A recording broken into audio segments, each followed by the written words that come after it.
Welcome to the Deep Dive by Global Heroes, your go-to for the real stories behind real heroes. Get more inspiring content in your inbox with our newsletter, and be sure to follow along on social media. Imagine, if you will, a place where growing older isn't seen as slowing down, but more like stepping into a really vibrant new chapter, full of vitality, community, shared wisdom. Today, we're looking at an organization doing just that. Yeah, this deep dive is all about redefining aging, and we're focusing on Ivan Franko Homes. We've got some great sources here about their whole journey in this exciting new era they're entering. Right. And our mission for you today is to explore how Ivan Franko Homes manages to blend, 6 decades of really compassionate, culturally sensitive care with, frankly, visionary plan for what's next. They're not just talking about changing, getting older into living more fully. They're actually building it. It's quite something. Okay, so to really get that forward-thinking vision, we probably need to look back first. Tell us about the history. How did Ivan Franko Homes get started? Well, it began pretty modestly back in 1957. It was founded by Toronto's Ukrainian community, just in a single house initially. Yeah, but it grew from there, became a really trusted name. I mean, think about this. Over 8,000 elders have called it home over the years. That's incredible. And supported by more than 1,000 dedicated staff members. And what's really interesting, many of those staff are immigrants themselves. So they bring that shared understanding. Exactly. A deep empathy, a cultural connection. And this history, it's not just dates and facts. It's the foundation for their core values.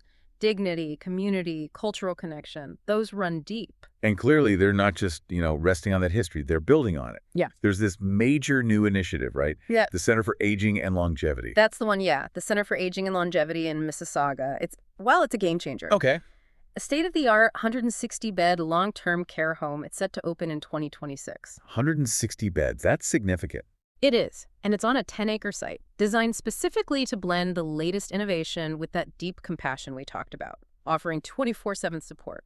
The CEO, Olya Vovnish, she put it perfectly. She said, "We like to say we are 60 years young and just getting started." Huh. I like that. 60 years young. Right. And she calls the new center a community hub designed to help older adults thrive and bring generations together. Okay, that community hub idea that connects to their whole where generations meet philosophy, doesn't it? How does that actually work in practice? Is it more than just a nice slogan? Oh, it's definitely more. It's woven into their programming. They actively work against isolation by creating these sort of natural chances for families and different generations to connect. How so? Well, think less like scheduled, stuffy events and more like real interaction. Yeah. You might see kids and elders together, rolling dough for baking, maybe decorating Pasanki eggs. The Ukrainian Easter eggs. Exactly, those beautiful, intricate ones. Or just sharing traditional songs. It's about organic connection.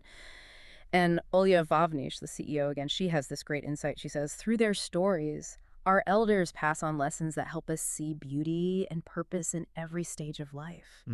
And she really drives home that aging well isn't just about growing older, it's about living fully. It does make you think, what could our own communities take away from that intergenerational focus? Absolutely. And you really see that living fully idea reflected in the residents themselves. Right. It's amazing they have over 16 centenarians living there. 16. That's remarkable. Take Ivan Winizuk. He's 106. And his story, it's not just about reaching that age. It's about the legacy he's still building.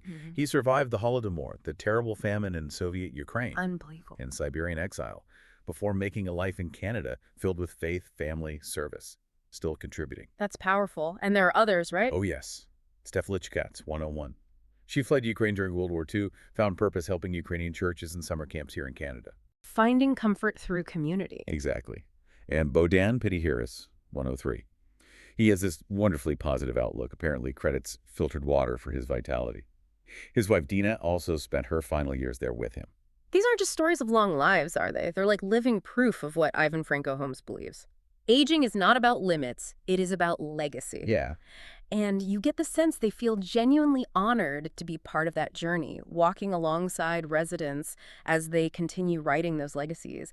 It's a really powerful shift in how we think about aging. It really is. So this deep dive has definitely shown us that Ivan Franko Homes, even at, 60 years young, is more vibrant and visionary than ever. They're actively building the future of care.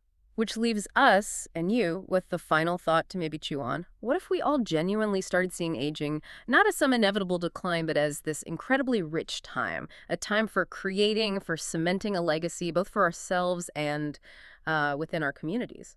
Something to think about. Thank you for joining us on this very inspiring deep dive, exploring such a positive vision for how we can approach aging. For more uplifting stories like this one, please do follow Global Heroes on social media. Thanks so much for listening.